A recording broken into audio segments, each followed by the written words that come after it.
ની આબાદી હતી એમાંથી 25 કરોડ લોકોને ગરીબી રેખામાંથી બહાર લાવ્યા છે અને આ 5 વર્ષની અંદર ત્રીજી ટર્મમાં આ દેશમાં એક પણ ગરીબ ના રહે એના માટે મોદી સાહેબ પ્રયત્ન કરી રહ્યા છે। એના માટે મોદી સાહેબે સંકલ્પ કર્યો છે કે દરેક ગરીબને યોજનાનો લાભ મળે ને યોજનાના લાભ દ્વારા એ ગરીબી રેખાથી બહાર આવે આવો સંકલ્પ આ દિન સુધી કોઈ સરકારે કે આ દિન સુધી કોઈ પ્રધાનમંત્રીએ નથી કર્યો એ મોદી સાહેબે કર્યો છે। મોદી સાહેબે વિકાસના કામો તો કર્યા પણ સાથે સાથે આપણી સંસ્કૃતિને પણ ઉજાગર કરી દુનિયાને એમણે બતાવ્યું કે આપણા દેશની સંસ્કૃતિ શું છે। કાશી વિશ્વનાથનો કોરિડોર બનાવ્યો એ કાશી વિશ્વનાથનું મંદિર જ્યારે આપણે માનીએ છીએ કે માં ગંગા જ્યારે પૃથ્વી પર અવતર્યા હતા તે શિવજીની જટામાં સમાઈ ગયા હતા। એ કાશી વિશ્વનાથના કિનારે જ્યારે ગંગા માતા જતું વહેતી હોય ત્યારે આપણે મંદિરમાંથી માં ગંગાના દર્શન કરી શકતા નહોતા ને માં ગંગાના પટમાં આપણે ઊભા હોઈએ તો ત્યાંથી કાશી વિશ્વનાથના મંદિરનું દર્શન થતું નહોતું।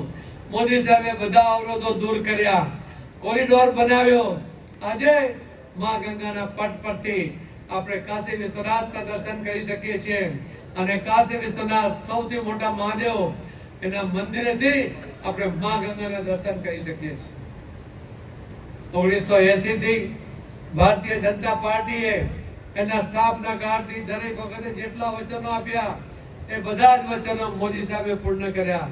એનું પહેલું વચન હતું રામ મંદિર અયોધ્યામાં રામ જન્મભૂમિની જગ્યા પર રામ મંદિર બનાવવાનો પહેલો મુદ્દો એ ભારતીય જનતા પાર્ટીનો હતો।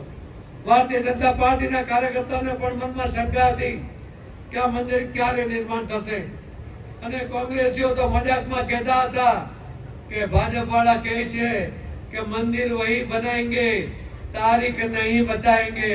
अरे मोदी साहेबे तो मंदिर पर निर्माण કર્યું, તારીખ પણ બતાવી અને દુનિયાની સામે ભગવાન રામની એ રામલલાની પ્રતિષ્ઠા કરી। એ પ્રાણ પ્રતિષ્ઠાને દિવસે તમે જુઓ આખા દેશ અને દુનિયાની અંદર એક રામમય વાતાવરણ એ મોદી સાહેબે આ મંદિર નિર્માણને કારણે અને આ મંદિર કેવું બન્યું છે। આપણે તો રામને ભગવાન છે માનીએ છીએ, ભગવાન રામ રાજા પણ હતા એ પણ માનીએ છીએ તો મંદિર કેવું હોય, ભગવાનને શોભે એવો મંદિર હોય અને રાજાને શોભે એવો મહેલ હોય। આ બંનેનો સમન્વય કરીને જે ભવ્ય મંદિરનું નિર્માણ કર્યું છે એમાં રામલલાના દર્શન કરીએ છીએ તો ધન્યતા આપણે અનુભવીએ છીએ। એ પ્રકારનું નિર્માણ એ મોદી સાહેબે 370 ની કલમ રદ કરીશું એવું 1980 થી આપણે જે સંકલ્પ પત્ર જાહેર કરતા હતા એમાં બીજો મુદ્દો હતો। મોદી સાહેબને રાજ્યસભાની અંદર એક કોંગ્રેસના સાંસદે ધમકી આપી હતી।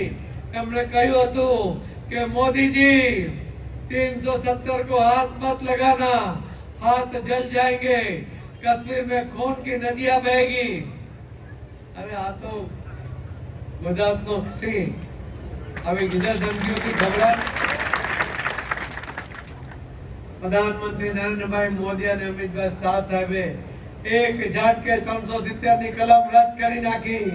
જે ગીધર ધમકીઓ આપવા વાળા, કાશ્મીરમાં ખૂન કી નદીઓ બહેગી કહેવા વાળા એ કાંકરી ચાળો નથી કરી શક્યા એવી જનમેસરા વ્યવસ્થા એ અમિતભાઈ શાહ સાહેબે કરી છે।